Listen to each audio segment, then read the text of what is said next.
Welcome back, everyone, to the Michigan Trails Report for the month of August 2025. I am your host, Tom Funk. In case you're new or took a tree branch to the head, I am the author of 50 Hikes in Michigan's Upper Peninsula and 50 Hikes on the North Country Trail, found in your favorite bookstores and online. I am also a group moderator or expert on many of your Michigan's favorite Facebook hiking group pages, so you'll see me in there rabble-rousing every once in a while. Once a month, we talk about the current status of Michigan's trails, trail magic, hiker trash, and even give you a heads up on trail conditions and the status of the various reservation systems like recreation.gov. And of course, I'd like to thank our sponsor, the Hiker Hostel and Resale in Germfast. The hostel will open full-time in 2026.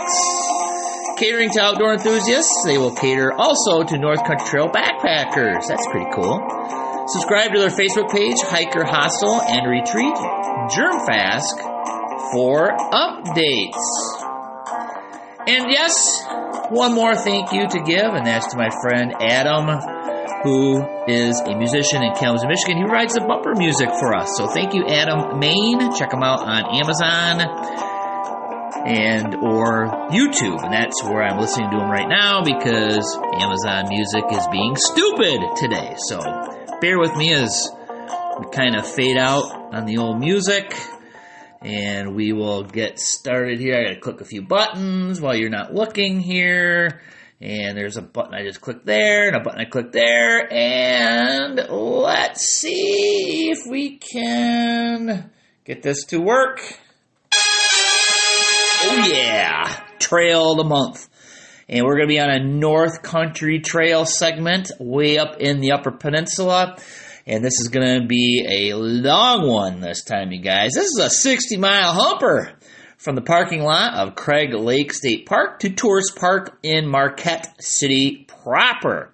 Now, the nice thing is there are several access points along the way. So if you only have time to do a chunk of this, that strategy is doable. Now, Craig Lake State Park, Michigan State Park, is the only place where you'll need camping permits if you decide to camp there. But if you start early enough in the day, you can easily make it through the park into the Ottawa National Forest to do some dispersed camping. Now, it is from mile marker 207 to mile marker 213 in the park. And if you did choose to camp at Craig Lake, you'll need to secure a reservation at campsite 15. And there is also one at the West Branch Pashiki River. You may have to look at the old state park map to see what that is called on the reservation system. So you make it through Craig Lake State Park, which is a great place to see moose, by the way. And for the next 5 miles, you're in a mix of Ottawa National Forest, private lands, and then into the McCormick Wilderness, and which is also part of the Ottawa National Forest. Now, this would be a good place to use a map, and even better time to have done this in advance is to program your waypoints into your GPS to get you across the other side to mile marker 225, because the trails in there are unmarked, and it is a maze of trails, but you're probably going to find that there's a pretty decent beaten path getting you from one side to the other, because this section is getting more and more popular. Now, for the next 30 miles is a mix of private forest lands, state lands, conservancy lands, until you reach Little Garlic Falls. Check the trail planner online to see where you can and cannot camp. Now, back in the day, this stretch from Craig Lake all the way to Little Garlic Falls, you were actually forced to roads. And I walked M28 back in the day to get to the other side of Marquette. So it's very exciting that this trail segment exists. There is still some road walks in the mix there, but they're short and they're remote. So it's not like you're walking a state highway like I did. Now, from a Little Garlic Falls, you're going to wind through Marquette's trail system. It'll take you to the shore of Lake Superior at Wetmore Landing. You even have the option of climbing up a couple of their little mountains there if you'd like on spur trails. And you'll hike along the shore for several miles, then inland and wind through more trail systems until you reach Tourist Park, which is a legit campground. Now, you're going to need maps numbered 33 through 42 to do this. And, of course, use the online trail planner to help you plan your trip. Awesome segment. Highly recommend it. Okay, so can we get a slow clap for our closure count? Well, we're down to 50, so that's good news. We've been in the mid to high 60s for closures on trails and in state parks. Well, the bad news is the ice storm page is still up and running, which means trails are still being cleared, and there are still some state forest campgrounds that are closed. So I'll give you the link here in a little bit. So I'm not going to go through what's been closed, the kind of current closures. You can check the website out for those, and I've been kind of going over and over them for the past several months. What I am going to do is, as promised, let you know of closures starting this fall. So let's brace yourself. Here they come. And it's actually not bad of a list. This is way better than last year at this time. I just want to say that, okay? So anyways, Clear Lake State Park, the modern campground, is going to close September 21st.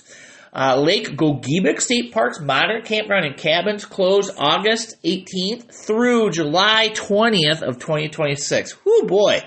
Almost a whole year. And there's a really cool trail there, by the way. Just saying. Giant black ashes. It's really cool. Anyways, Menominee River Recreation Area's Piers Gorge unit is closed September 2nd to November 14th for a bridge replacement, so it'll be up and running for next year. Petoskey State Park closes September 3rd. Entire park will close. Day use areas, campgrounds, everything after Labor Day as planned for a sewer system and sanitation upgrade. The closure starts September 3rd and expected to reopen mid-May 2026. And this one is near and dear to my heart. This is where I cut my teeth as a kid, is Van Buren State Park, including campgrounds and day use areas. They are going to close September 2nd and reopen, oh my gosh, the summer of 2026, TBD. So, you know, these parks, you know, a lot of them are very old. They have a lot of money to spend, and it's just like road construction. You got to close some lanes in order to rebuild and do the thing. So let the folks do their jobs, get the stuff back up and running, and be patient. There's plenty of other opportunities out there. So in the meantime, if you want the gritty details, or if you just want to double check that I'm not making stuff up, michigan.gov/DNR/about/newsroom/closures. Yeah, did you get that? Yeah, government website. It's really long. So you're going to find maps, dates, heartbreak, recovery, and maybe a tier or two from a trail crew who just changed out their 300th down tree. So it's a pretty cool resource. Check it out. All right, so now we're going to check out the North Country Trail updates, where we, break the latest trail news, like bust up a granola bar in your backpack. So if you're a regular visitor, I'm going to skip over the long-term closures, the usual suspects like Brush Creek, etc., so on and so forth. If you're new, I'll go back and listen to our past podcasts. These are new updates. So Wilderness State Park, the bridge over Carp Lake River, is expected to be replaced between July and September. So you're going to follow blue taped reroutes and stay on the route as it involves private land. North of the old US 131 campground, there is a railroad crossing. Construction on the railroad bridge over the Manistee River is taking place. There is a detour and is marked. Please do not divert from it. You'll understand why I emphasize that here in a little bit. Kimball Pines County Park in Calhoun County, follow the on-the-ground blue blazes while our maps get updated. I was out there, and there's blue blazes, and I guess they're different from the last time I was out there, I guess. Anyways, final closure alert. H58 is closed again, this time at the Blind Sucker River. Third summer out of the last 4 with a full-blown road closure up in the area. This is the primary connection between Grand Marais and the mouth of Two Hearted River. So we're starting to think that the road commission hates us up there. But hey, the good news is it is being improved, one painful summer at a time. And as I mentioned, please stay on the trail. Don't do this, okay? All right, folks, don't do this. This is my favorite section of the podcast this month, is another cautionary tale of bad decision making. So we're going to lovingly roast questionable trail decisions yet again, so you don't have to learn the hard way or end up in jail or the evening news like this dumbass did. So a British hiker was fined $16,000 for a rescue while hiking in a closed area in Italy. Now, some people are saying, it's a reimbursement for the rescue services. Really wasn't a fine. Well, you know what? I've never been a fan of fining people for rescues, even for the stupidest behaviors. Think about this for a second. This shows clear intent to disregard. So it's not like you went on a float and, your canoe tips over and you got to get rescued, right? You roll out on the river, you think you're doing everything right and just something bad happens. No, this guy clearly broke the rules. He is witness ignoring signs and he physically crossed a warning barrier. So it required not one, but 2 helicopters to get this idiot out of there and 16 search and rescue personnel to get his dumb ass out of there. So, now the funny thing is, 2 Belgian hikers were rescued from the same area a week later and were billed considerably less. And why is that? Well, I think it's because Belgium is in the EU while those Brits left a few years back. So, he ended up paying more. So, anyways, I posted the article on the Facebook page. It's a sad tale. Guys, this is what ruins opportunities and we get stuff taken away is with boorish behavior. So please, I'm a rule breaker myself, but it's when it comes to stuff like this, it's just, stay on the trails. There's usually a reason. We may not understand it or know, but just stay on the trail if you could. Hiker trash. This month is kind of a short segment. I scrolled and didn't see too many North Country Trail 100 accomplishments. Probably because we're all smoking 2 packs of Canadians a day. And it's just not the best breathing conditions out there. But anyways, we do have someone who finished the entire Lower Peninsula segment of North Country Trail. And that is Miki Slawinski. She celebrated her 60th birthday the day she accomplished it. So that's pretty cool. Let's see. The only North Country 100 that I could confirm was Jessica and Nat Ratcliffe, and they finished at the Ott Biological Preserve in Calhoun County. And our good old friend E.G. Drugrol is definitely north of 200 miles. So, let's give these guys a hand.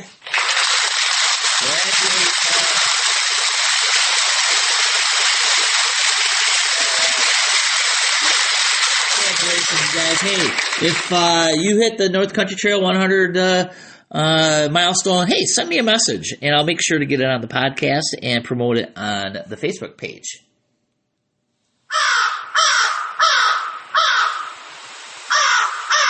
All right, trail friends, it's time to shake things up like a squirrel in a granola bag. Hey, this is a brand new segment.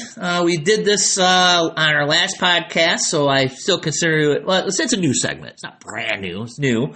And this is our North Country Trail chapter of the month. I tend to read off all the various events that takes place, but, it's just as easy as going to the events tab on the northcountrytrail.org webpage, and you can look at a calendar, you can look by chapter. It's pretty cool resource. So what I want to do is kind of highlight a chapter and maybe something that they're going to be doing in the near future. So this month's chapter of the month is the Chief Noonday chapter in the Lower Peninsula. Now this chapter has done a marvelous job linking public lands and working with private landowners to connect the trail across the counties of Barry, Kalamazoo, and Calhoun counties.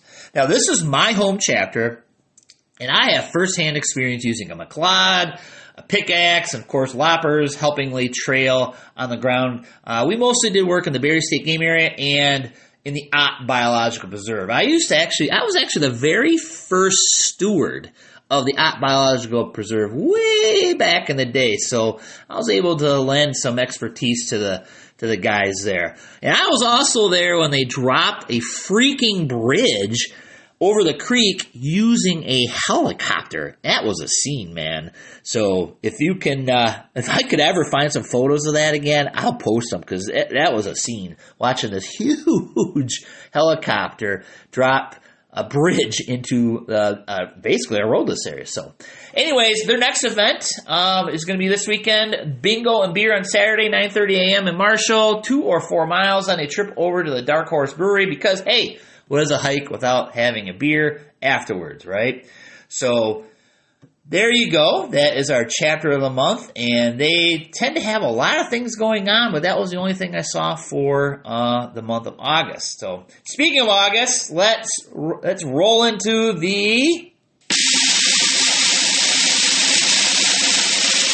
reservation report. And this episode of the reservation report is brought to you by MichiganTrailMaps.com, home to high-quality trail maps, downloadable goodness, and the kind of detailed books that make you the most prepared hiker in your group chat. And it sells books like mine. All right, so if you're still not planning ahead, you probably are not getting what you want. So, this is just our firm but gentle reality check. Pictured Rocks. Huge news. Starting last month, July 21st, as a matter of fact, the Pictured Rocks National Lakeshore Backcountry Permits began a 6-month rolling window. That means you don't have to wait till January 1st. You can start making your reservation 6 months out. So that is very cool. So you will already see that you can start making reservations into February right now. That's 6 months out. But so if you want to go backpacking in February, hey, have at it. So, the other thing is with this system, if you don't have your reservations by now, you are essentially screwed between now and after Labor Day. Because 90% of the sites, they're booked, and they're entirely booked days like August 9th, August 16th, August 30th. So if you're trying to do a 5-day stretch that includes one of those days, yep, you're out of luck. Now, after Labor Day, during the week, there's decent availability with the exception of Chapel and Mosquito. Now, those campsites open up a bit at the end of September. And, of course, Hurricane River, 12 Mile Beach, Beaver Creek, they're booked essentially. They do roll out some sites 1 month and 2 weeks out. So you'll have to be patient and wait for that to happen if you've not made your reservations yet. Moving over to Grand Island. Now, what happens is people fill up Pictured Rocks, they spill over to Grand Island, and that is slim pickings as well until after Labor Day, with entire days booked solid. But after Labor Day, it does open up quite a bit. So if you're an Labor Day backpacker like yours truly, you should be okay there.